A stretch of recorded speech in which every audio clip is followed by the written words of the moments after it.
By the end of this video, you'll see why emotional exhaustion builds from unprocessed emotional residue and how to meet those feelings so they can fully release.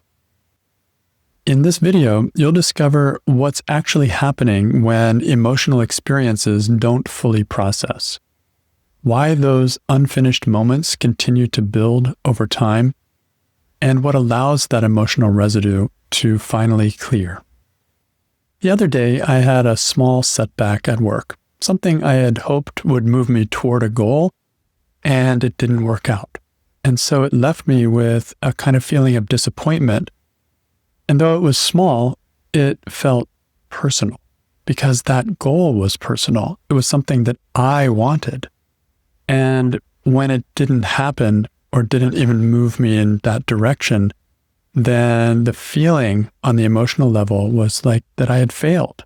And that brings a sadness, almost a teary kind of quality to it. And I knew I shouldn't really be bothered by this. It's not that big of a deal. It's not my only chance to move in this direction. I could think logically about it. And so what I ended up doing is I ended up pulling myself together and shifting my attention to something else and just moving on in a way. And objectively speaking, I knew that it wasn't really that big of a deal. So I kind of rationalized it a bit and was able to move into the next task and the next thing. But what happened is that my emotions did not move on. And this is what is so common. This is, I would say, almost universal. The emotions, when they get triggered, they hold on even when you try to move on in a different direction. And then what happens is, for me, I had a bit less energy for the regular tasks that day. I was kind of using up some of that energy with the emotion that was still being engaged. And in the evening, I felt more tired than usual, and I had less enthusiasm. And my mind kept circling back to that incident at work. And even if I try to move it aside and say, oh, it's really not a big deal, or, you'll get over it, don't worry. Like, my mind kept going there because the emotion was still engaged. It hadn't been dealt with effectively. And so the result was nothing really fully relaxed me. I mean, it wasn't that bad, but there was just like a low grade feeling of tension, of disappointment, and I ended up sleeping a little less deeply. And the next day, I was still feeling tired.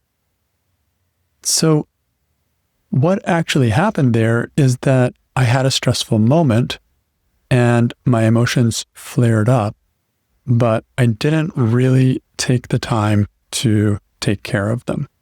And this is very common. This is encouraged in our world. We're supposed to keep moving on, being productive, not wasting time. Everything's in a big hurry. And emotions are a nuisance because they take time and they take us off the track that we were trying to go from point A to point B. But when I don't take care of them, then they still sit there and they still keep being engaged. And so this ends up reducing energy, as I just described.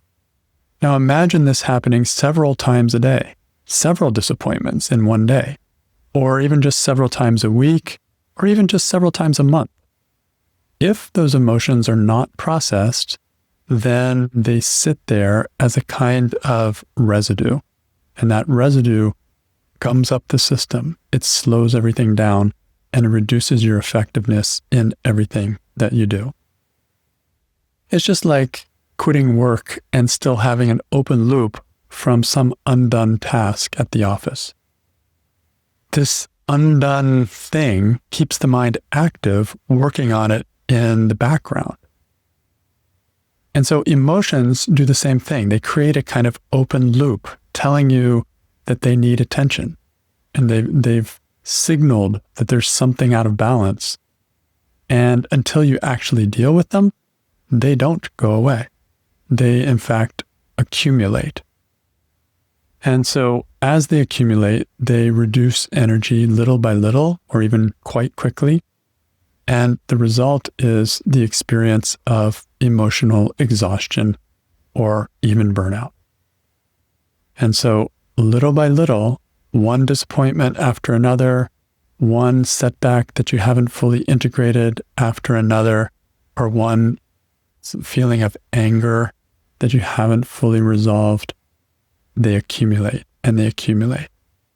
And what happens is your enthusiasm wanes, you stop having as much energy as you usually do, your inspiration goes down, your creativity goes down, and you start feeling tired all the time, and you start being no fun to be around, including no fun for yourself. So until you deal with those emotions, it's like snow accumulating higher and higher on the roof until it finally caves in. The problem is that we don't know how to process emotions very effectively. No one ever taught us in first grade, when they probably should have, how to deal with this. We didn't have the tools. Our society doesn't have the tools. We just brush it under the carpet. We run away from it. And so when emotions come up, we were trained to just swallow it and move on and get over it and toughen up. But this is not effective. It's not effective for anyone. And most importantly, it's not effective for highly sensitive people. I would say that we all need a course in how to process emotions, because we, especially as HSPs, are affected by emotions deeply. Everyone is affected by emotions deeply. And why should we turn a blind eye to this very real and very important part of our life?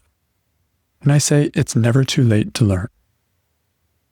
What we do instead of actually learning how to deal with emotions is we learn coping mechanisms. That's a very different thing. We learn how to get out of the crisis, but not deal with the actual issue. And we do that in various different ways.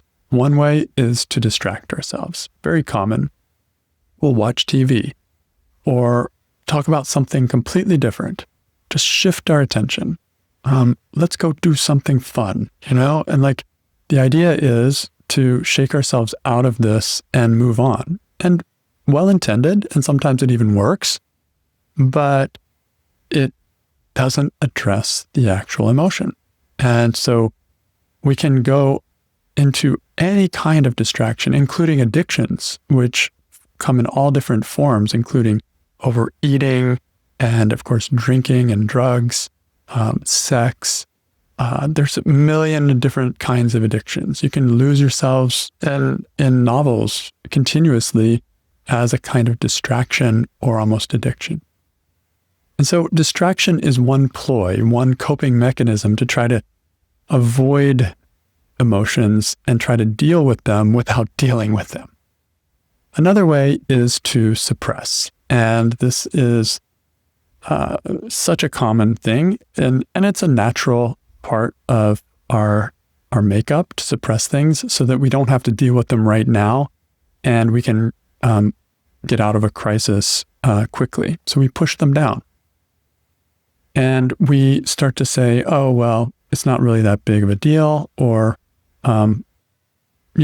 maybe I'll deal with that later.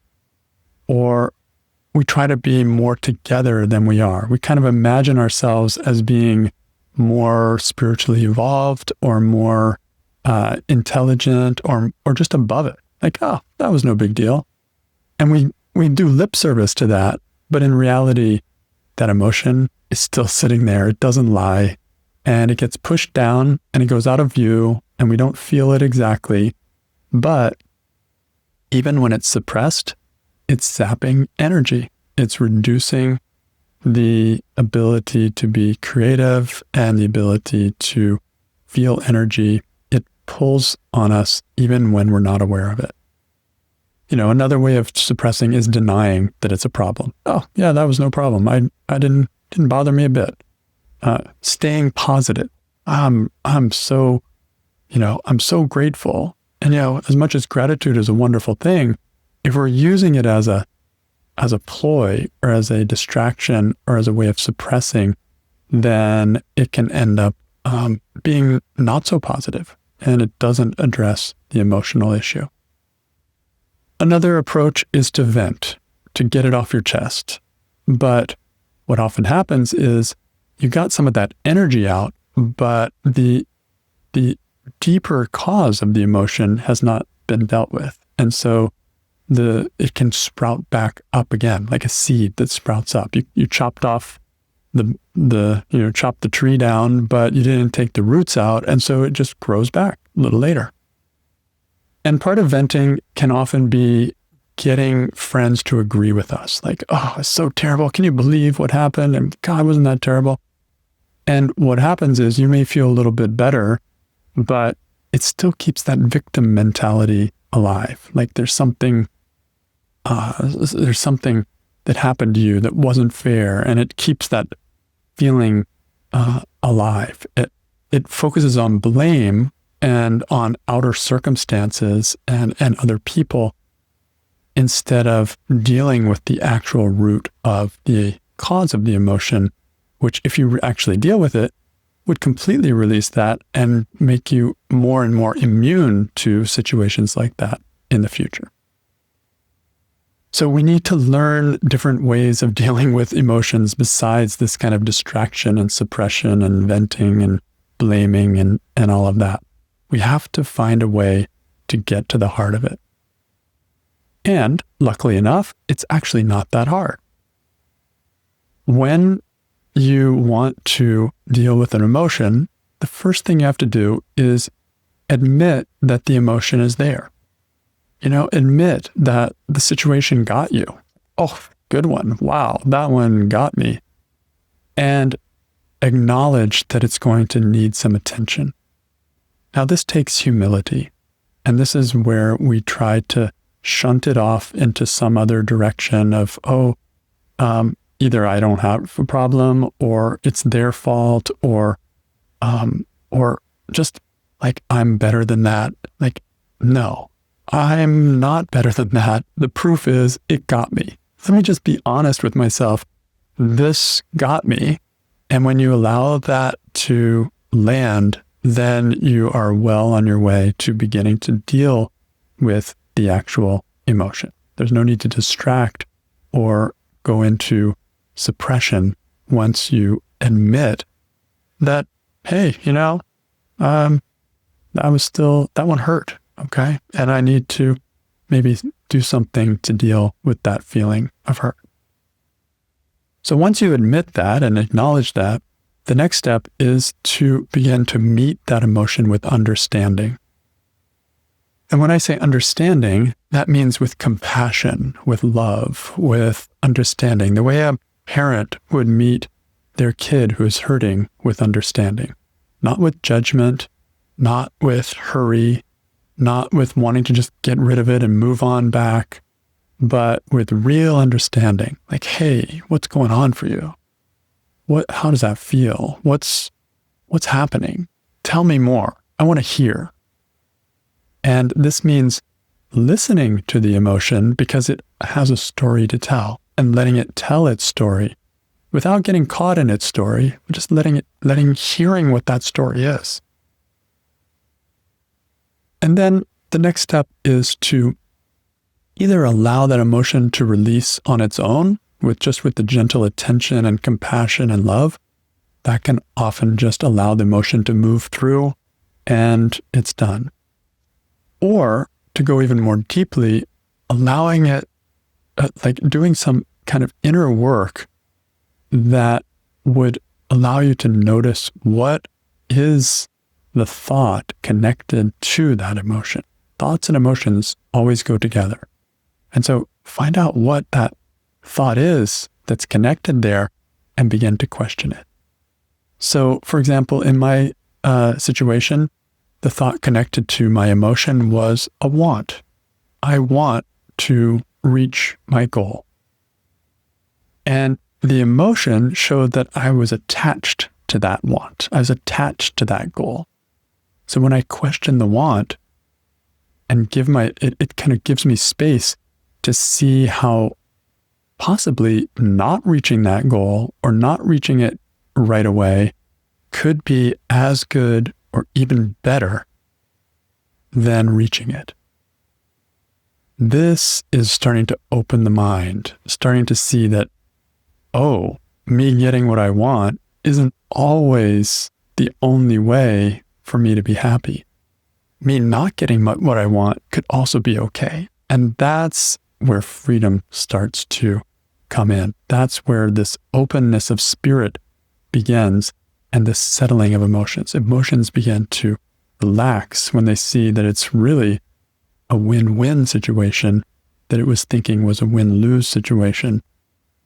This is the kind of exploration that can happen when you listen to your emotions and gently question the things that you're attached to. In this video, we looked at what's actually happening when emotional experiences don't fully process. And what happens is they keep on sitting there. They're like an open loop. They just keep on grabbing the mind and using energy to try to process and try to work it out.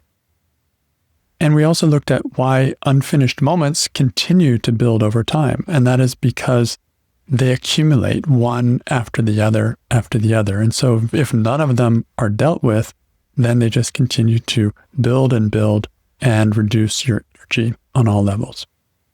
And then finally, we looked at what allows that emotional residue to finally clear. And it's by not just pushing aside or going into denial or suppressing or doing any of those coping mechanisms, but rather by admitting that I actually do feel that emotion and that it's nothing wrong with that, and then giving the time and attention to that emotion that it needs, just like a parent can tend to a child in need. And then allowing that emotion to pass naturally, or if you want to go deeper, do some inner work and find out what that emotion was attached to. What thought was it attached to? And begin questioning in a gentle way that thought so that you can free the attachment that is causing the emotion to get stuck. So the feeling I'm left with today is that emotional exhaustion doesn't just happen randomly. It is the direct result of unreleased emotion hogging your bandwidth. Until this emotion is dealt with directly and effectively, it will continue to zap your energy. And the moment you find how to release it, you will feel free again. This is exactly what I offer as a facilitator to my clients. If you want help processing your emotions, I can help you find inner freedom no matter what the situation.